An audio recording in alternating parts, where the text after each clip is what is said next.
Assalamualaikum warahmatullahi wabarakatuh.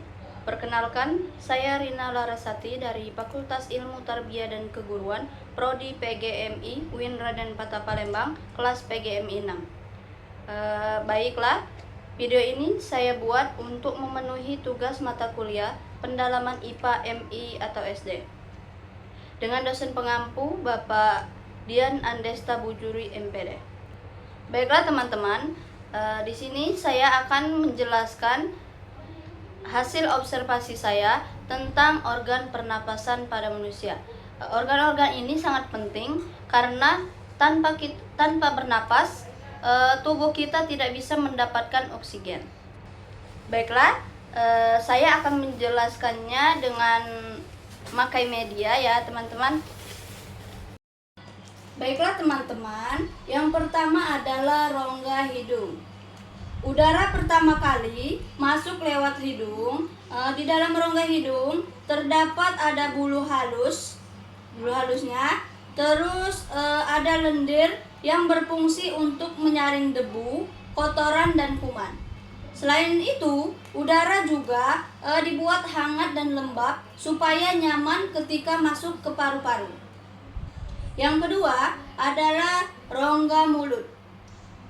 Kalau hidung tersumbat, udara bisa masuk lewat mulut.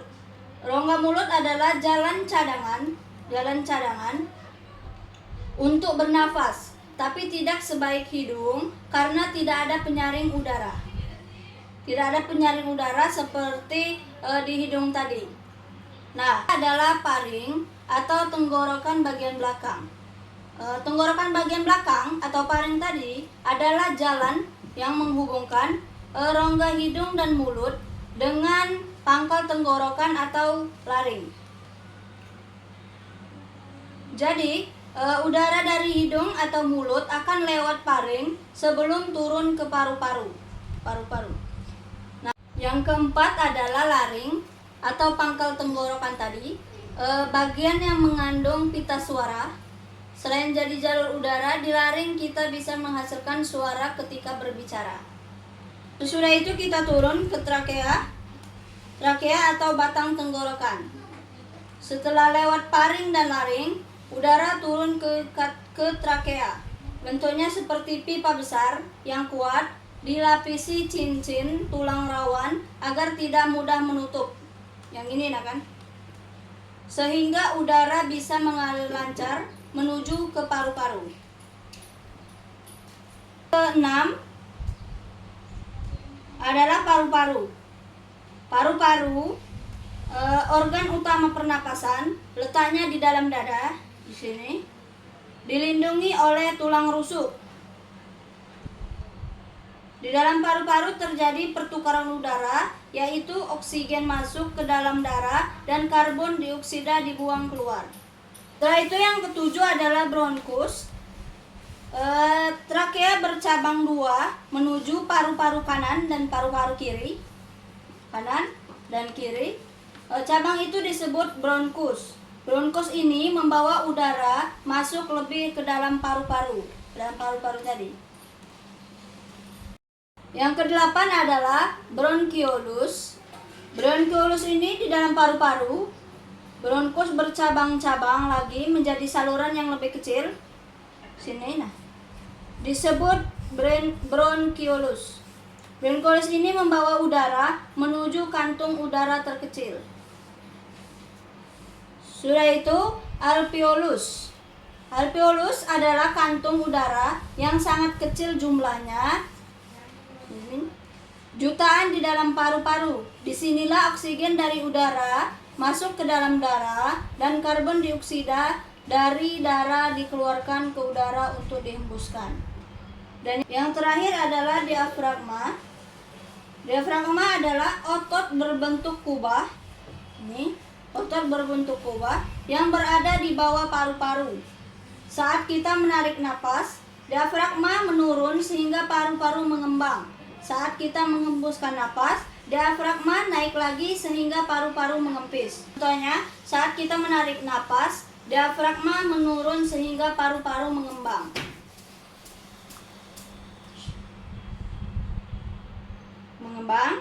saat kita menghembuskan napas, diafragma naik lagi sehingga paru-paru mengempis.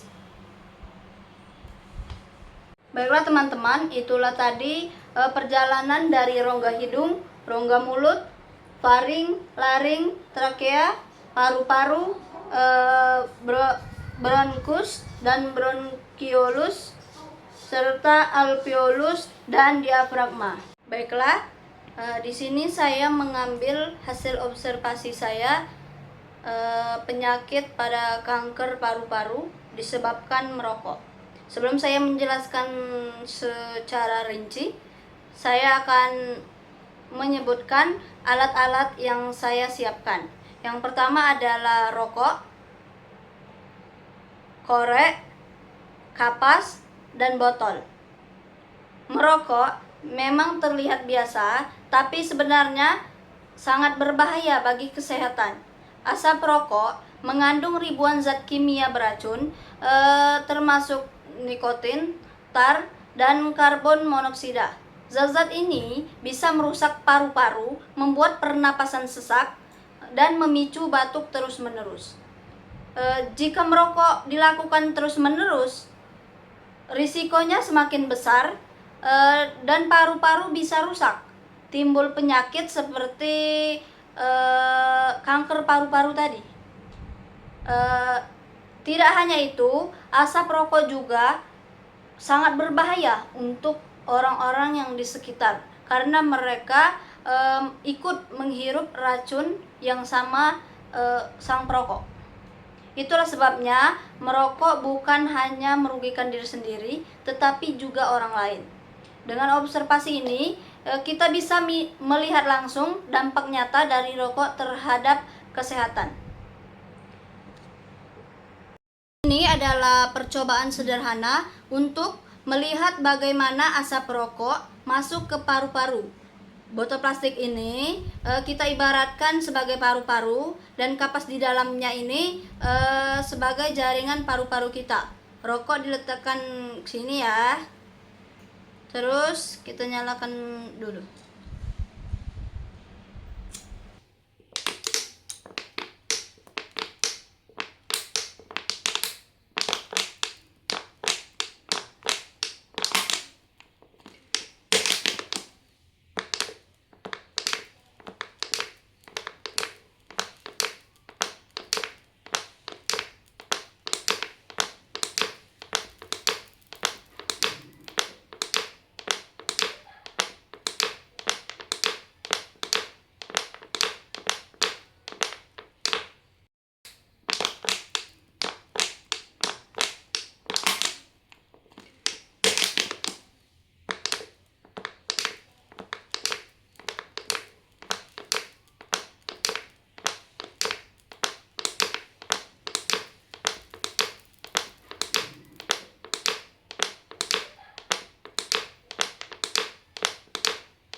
Dan ini hasilnya.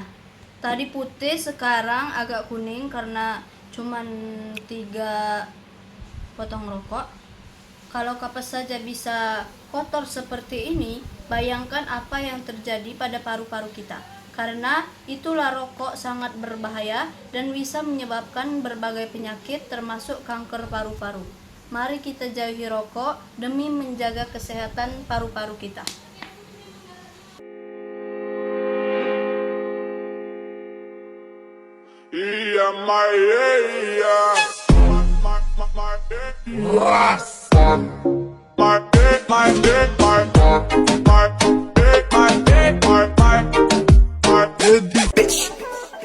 Corvette, hop in the motherfucking jet like that. Him and that, him and that like that. They were like, Pop, why you all like that? Why you tall like that? Why you all like that?